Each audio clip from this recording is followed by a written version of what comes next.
for tuning in to my official YouTube channel. Reverend MeeLing, Reverend Susan MeeLing, Lady MeeLing, been known by a few names. So I'm in Idaho now, on my way to Washington State. Really excited to be closer to picking up the two the really big pieces from my Medal of Honor art project. Was really wanting to make that a bigger thing, to have, like, especially veterans who have done stuff. I mean, I didn't graduate basic training, obviously. I had my head injury on Palm Sunday in 2000 during basic training, so I didn't have that thing where I got to do essentially what I had planned in reference to serving my country. Although the other day I was at the car rental place, and the female there had said, you know, thank you for your service, because of my driver's license and stuff. It has it on there. It's like, oh, and for many years. I mean, my head injury happened on Palm Sunday in 2000, and today is just about, well, it's the 9th of June 2020. It's about to be the 10th of June 2020. And for so many years, I've had a personal thing.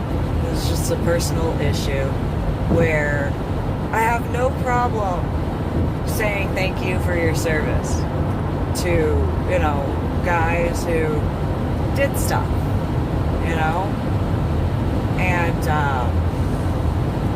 you know,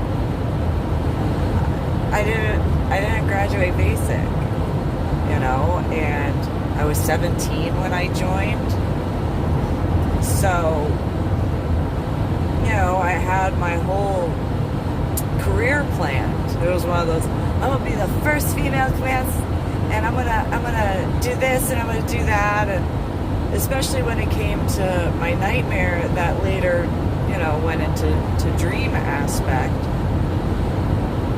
And so it was one of those, like, I need to focus on this and make sure these guys are taken care of, and, you know, from the bottom to the top, making sure they're squared away, and, you know, if they need this, I go and get it taken care of as quick as possible. And, you know, the way I looked at it was, if I had gone, which I did, go enlisted, I'd be able to essentially, you know, for those who understand military, for the United States of America, they get this, but for those who are civilians who don't have necessarily the understanding, the higher up in the chain of command you get, whether you are enlisted, chief warrant officer, usually about 3 and above, mainly the right before you're about to be promoted to chief warrant officer 4, because chief warrant officers have 4 ranks,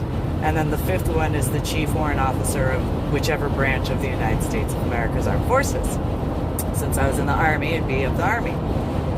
And so an officer rank, once you pretty much hit lieutenant colonel or colonel, it's kind of difficult for you to go and check on, you know, more along the lines of the enlisted guys and stuff like that.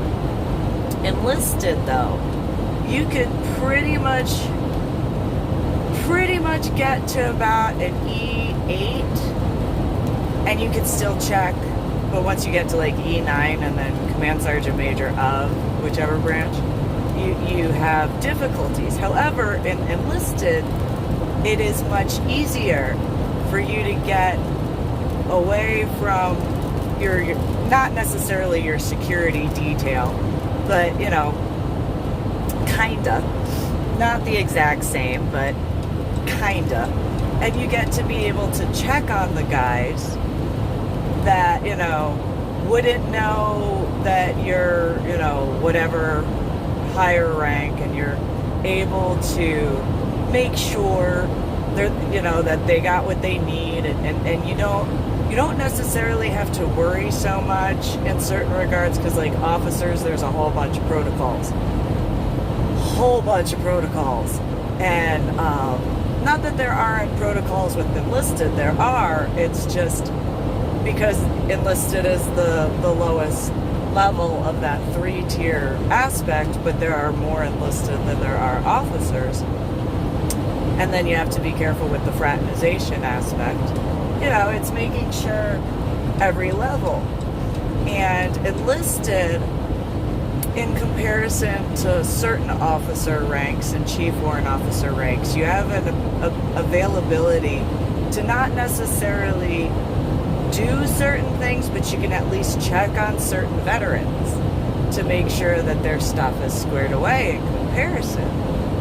And so when I had joined, I had fought to be emancipated, but when that finally occurred, where my biological parents, finally signed the paperwork and were like, okay, fine,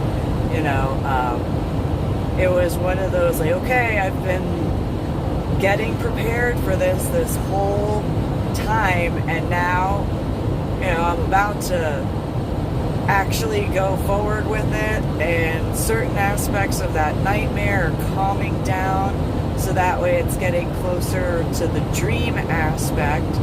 It's like, okay. And I know it sounds weird, because there are people who don't necessarily have that view in certain regards, and so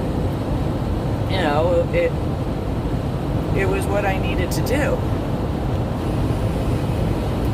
And having grown up where I did in New Jersey, and the events of 1993, the World Trade Center, the first time it was attacked, majorly, that was a big deal. There were so many people in my neighborhood, in my school, in my church, that, there realistically weren't many people who didn't have a direct contact to somebody who either worked in the World Trade Center or in a nearby vicinity of the World Trade Center. And with the church that I grew up going to being a hospital during the Revolutionary War, there's a lot of guys who, some of them were congregants, and other ones, every now and then, they'd just travel because, New Jersey isn't that big of a state. If they were going up to New York or going from New York somewhere, or even Pennsylvania, we at Old Tennant Presbyterian Church get all sorts of congregants and parishioners and visitors and stuff like that. And so, there were guys who came up from Delaware and Maryland and Washington, D.C., because not that far. And so when the World Trade Center attack occurred in 1993, I paid attention. I was sick at the time. I don't deny that.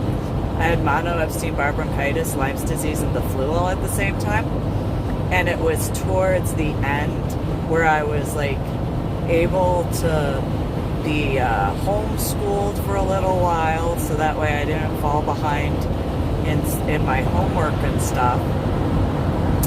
And at the same time, that particular Sunday after that event, there was a really crowded church service because of the whole aspect of the attacks, as well as the historical aspect of the church. Again, it was used as a hospital during the Revolutionary War. General George Washington's private latrine is out back. And while, some people, the history. And then there's a lot of markers and monuments for soldiers, and in one in particular, catty corner, to where the church is, and then General George Washington's private latrine is a very big monument for soldiers, past, present, and future. It has these columns and stairs, and during the drive-through nativity, it's actually used for when was it the angel tells Mary or the angel tells the shepherds? I can't remember which one that particular location is used for the scene for the drive-thru nativity. And so that was a really big influence, because I had actually done the angel. I pretty much, because my biological mother was a deacon and my biological father was a trustee, I literally had almost every single role for a female to play in the drive-thru nativity. I was the first baby Jesus. That was because 10, 15 years prior to my birth and being there, they just used a doll. They didn't actually use a baby, because there were no parishioners at the church who had an infant that could play baby Jesus. So I got to do that twice. And, I got to be Mary in the wedding scene, as well as Mary in the Immaculate Conception scene, and the angel, and so on and so forth. And that didn't, forget the aspects of actually helping to set up, whatever needed to be done. I was kind of the floater, pun intended, with the angel thing, because I had, similarly to those who have, seen the way I volunteer and stuff like that, what needs to be done? Okay, that needs to be done. Okay, I'll go take care of it and get it done. And so, in a similar way, we need the candles put out in the sandbag thing and get those lit. Okay, boom, done. What needs to be done now? Oh, well, we need to put this here. Okay, boom, done. What do you need now? Well, we need to get so-and-so into costume. Okay, boom, done. What do you need next? A lot faster, albeit, compared to the aspects of, now. And so, just was what it was. And, so in reference to the 1993 attacks at the World Trade Center, the Old Tenet Presbyterian Church in the tri-state area, even all the way down to Washington, D.C., and I think even Virginia, if I'm not mistaken, it is known for the drive-thru nativity. Not just the historical aspect, but the actual drive-thru nativity. Because, people will line up for miles each year, at least when I was going to church there. And it would be hours of people waiting in line, especially the first week and a half. It would just go down. It was usually a really long wait. And so that's just what it was. And so, whatchamacallit, when the 93 attacks occurred and the nightmare stuff, really freaked me out. Number one, because it was a nightmare. And number two, because I didn't understand why I didn't see the whole thing all at once. It didn't make sense to me, because in my nightmare, it was the airplanes as well as the fertilizer smell. And so then, 9/11. And I didn't graduate basic training. I wasn't where I thought I was going to be. In my nightmare, I saw, it turned a dream.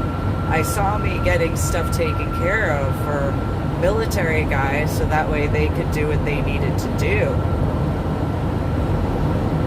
But not in the way, I guess, my technicality is the way I had.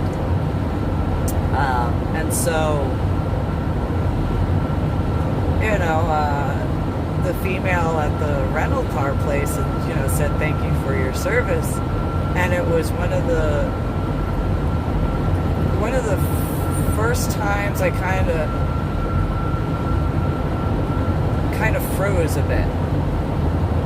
And prior times it would just be, oh, well, I didn't finish basic, all those guys who did, and, got to do stuff, and I'm just medically retired. I'm broken because I have my head injury, and so I didn't get to do this, that, and the other. And it wasn't to denounce that I signed up and fought to be emancipated at all. It was more along the lines of not wanting to take away credit from guys who had done stuff. And so with the female at the rental car place on Monday in specific, it was literally the first time ever that I realized, oh, yeah, I mean, because I had already told her partially about the stuff for the trip for my Medal of Honor art project to go pick that up. And it literally clicked there, where I was like, oh, I mean, I guess I kind of actually did some stuff. I mean, I didn't do, like, I mean, and it just was one of those, well, I kind of did some stuff. I mean, I didn't graduate basic training,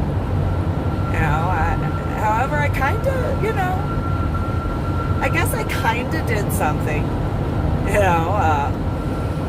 kind of. I mean, by technicalities, I did, create my Medal of Honor art project for the purposes I did. And then, as I've been driving, because I've had a lot of time, it's a 30-hour drive, just saying.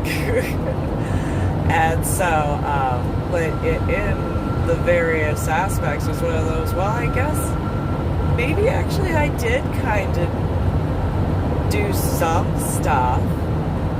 I mean, and by technicalities, not just with my scuba diving, but also in reference to my Medal of Honor art project stuff, being able to literally check from the bottom to the top. Kind of. And, I mean, for those who don't necessarily understand, maybe, I don't know, but more along the lines of,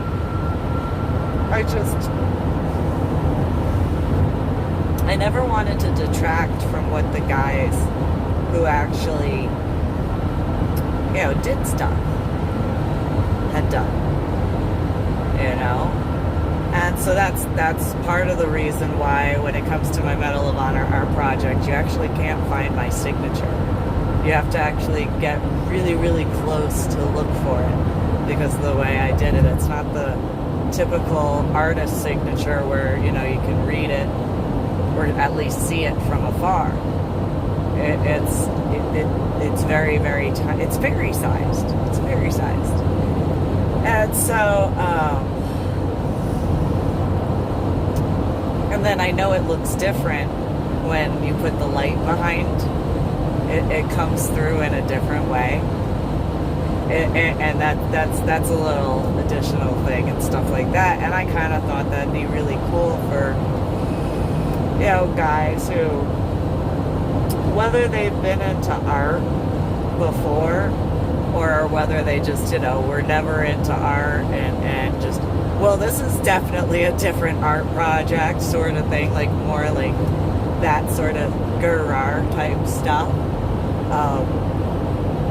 Those who are into,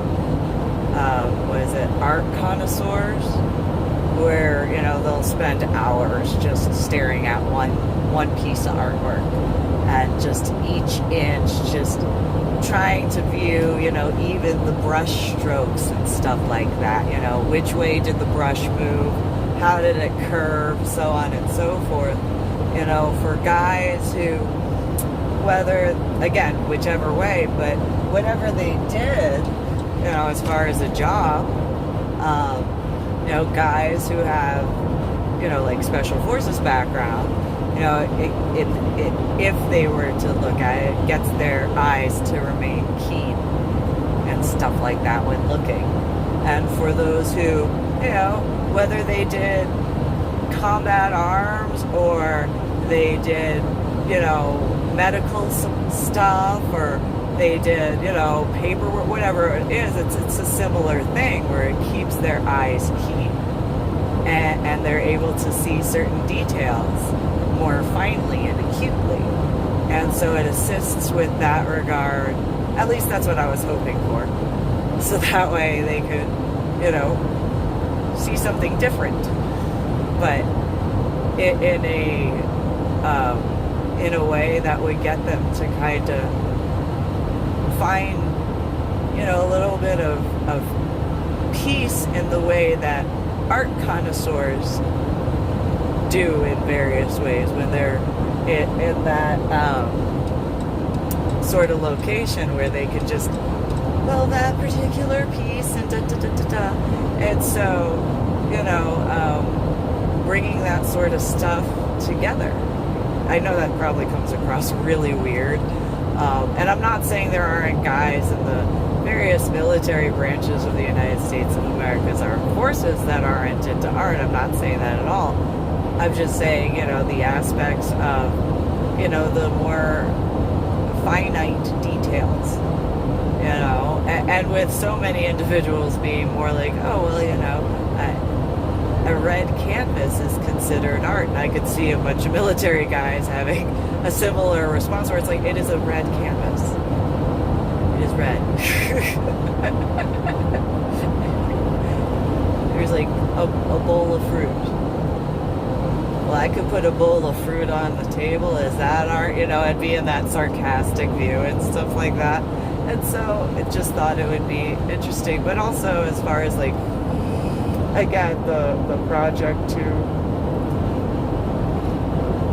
be able to give guys the ability who, whether they could go on other expeditions or not, but specifically the guys who can't, a way to be able to go out within a limited,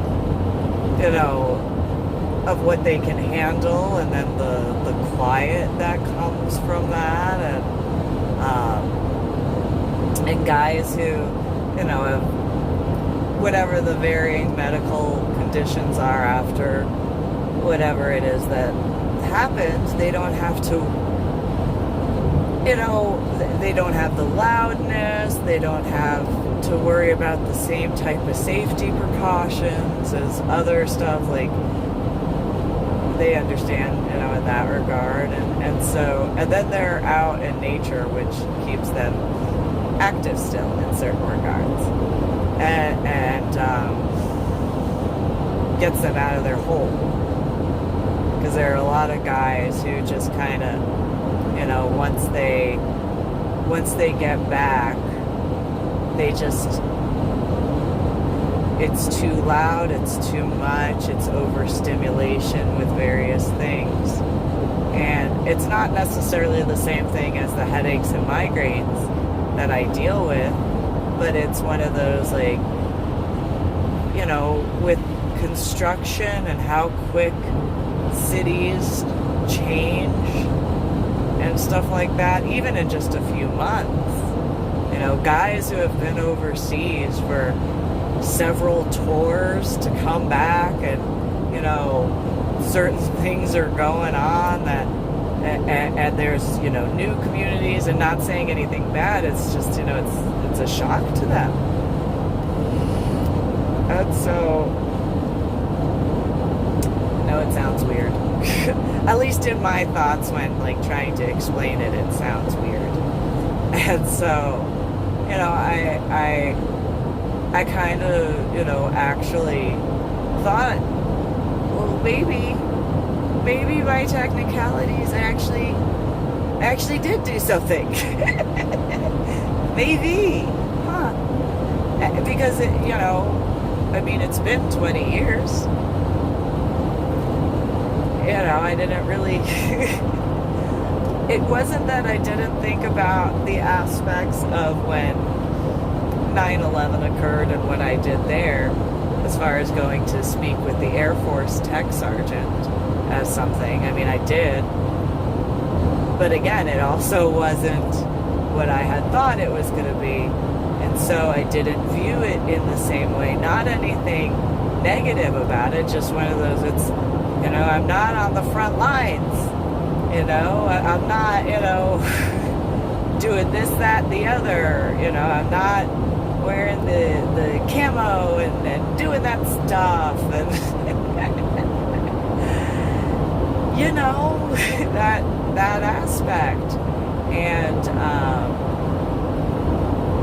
you know, especially with not just the events from 9/11 afterwards and the stuff guys have accomplished, but also, you know, the ones before 9/11. I mean, you got plenty of different conflicts that have occurred between the time of Desert Storm and 9/11. And then before that, in between Vietnam and Desert Storm, you have a whole bunch of conflicts that guys were doing stuff. And then before Vietnam, you got the Korean War to the Vietnam era. There's stuff going on, or vice versa. I can't remember the years that they went on. And then, you know, you got World War II to the Korean War, and there were conflicts that guys were doing stuff. And then between World War I to World War II, the same thing. So, and then before then, and you know, all the way back to the Revolutionary War, you had various things throughout the history of the United States of America. So taking all that into consideration, it's one of those, well, I didn't do that. I didn't do that. I didn't do that. I didn't do that. I didn't do that. I mean, you know, and so in comparison, you know, and you know, of course you hear, well, you're not supposed to compare yourself to someone else, which I can partially agree with. I can partially agree with that. However, I also understand that in certain regards there is an importance to look into certain comparisons so that way you can see where in your own life you want to be better, to do better and all that stuff, where you can genuinely help, you know. And so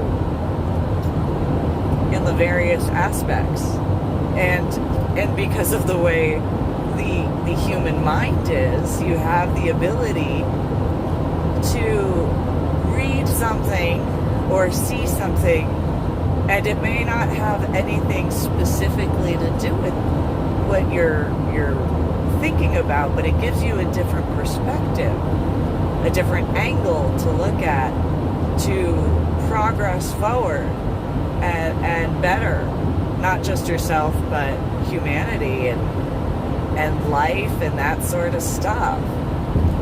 And so, you know,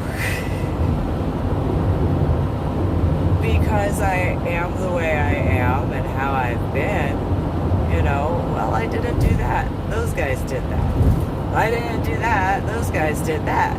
And, well, I deal with headaches and migraines, so, you know, I can't do that the way, you know, and then, you know, well, what can I do?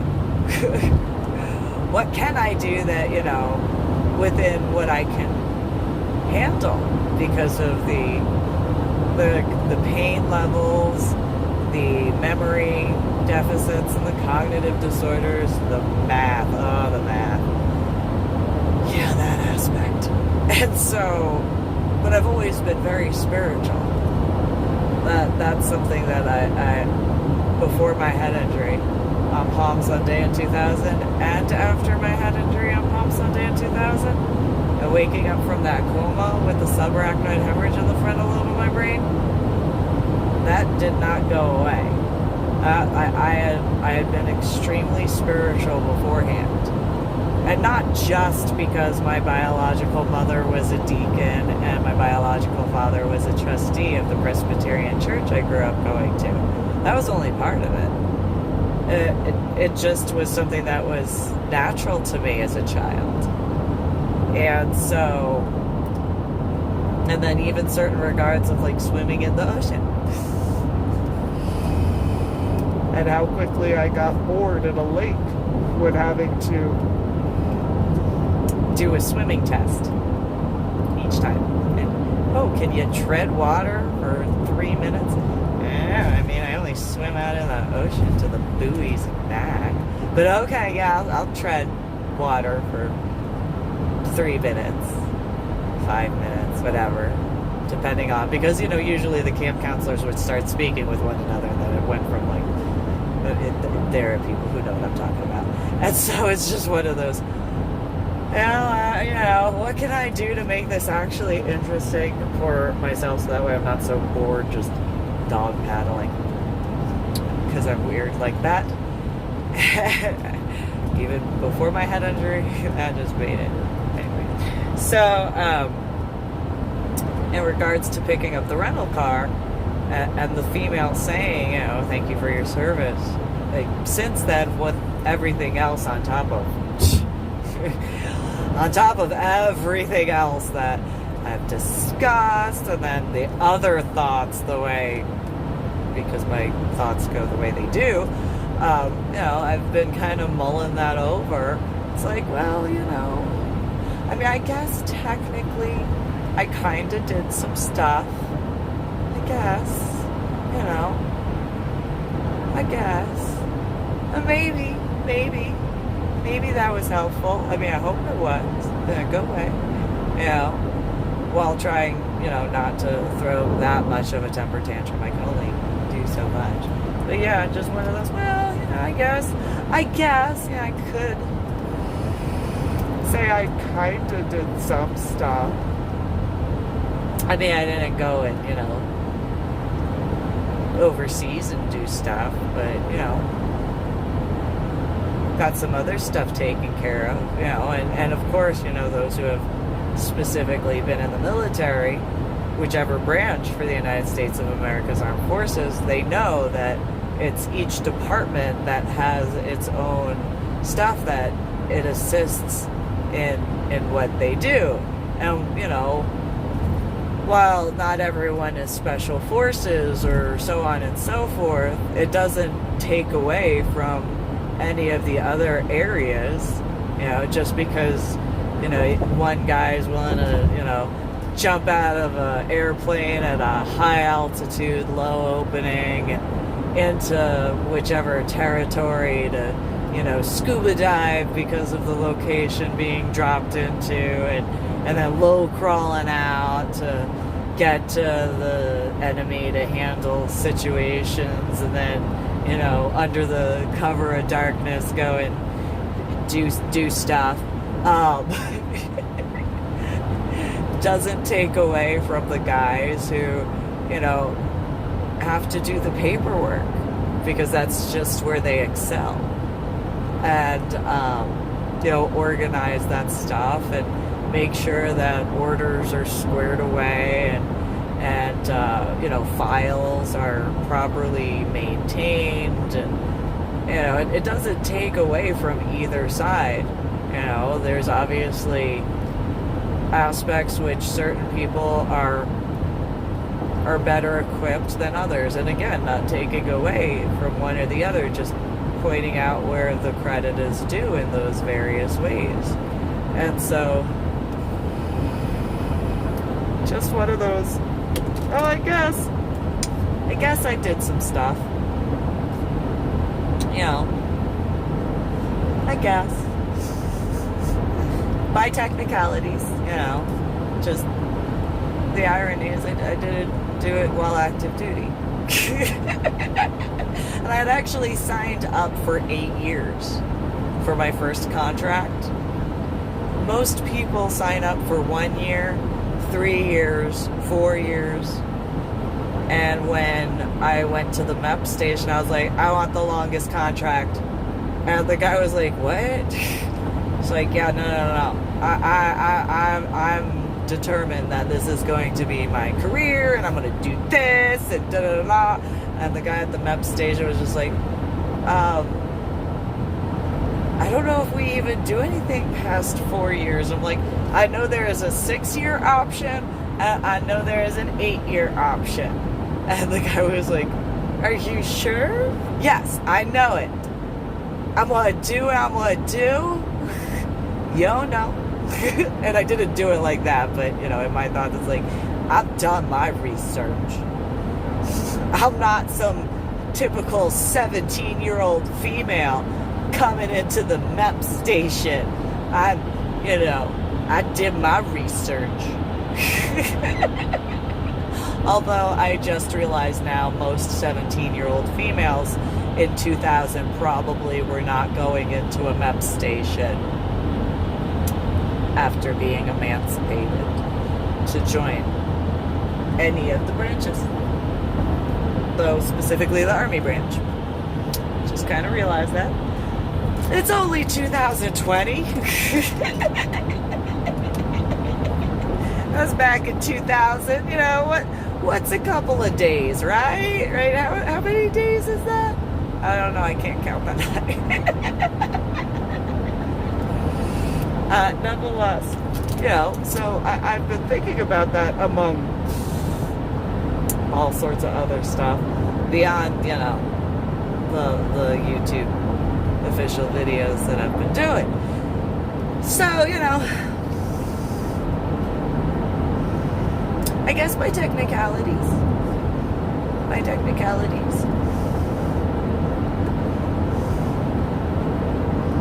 Ish. So, that's what I had to say.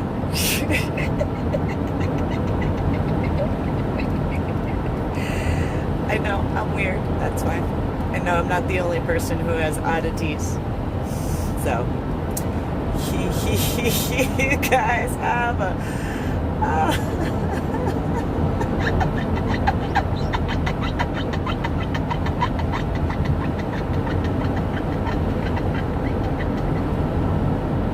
I just saw a sign.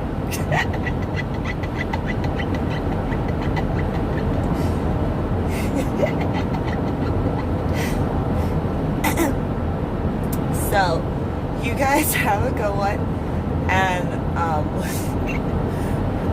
comment and share and like my official YouTube channel.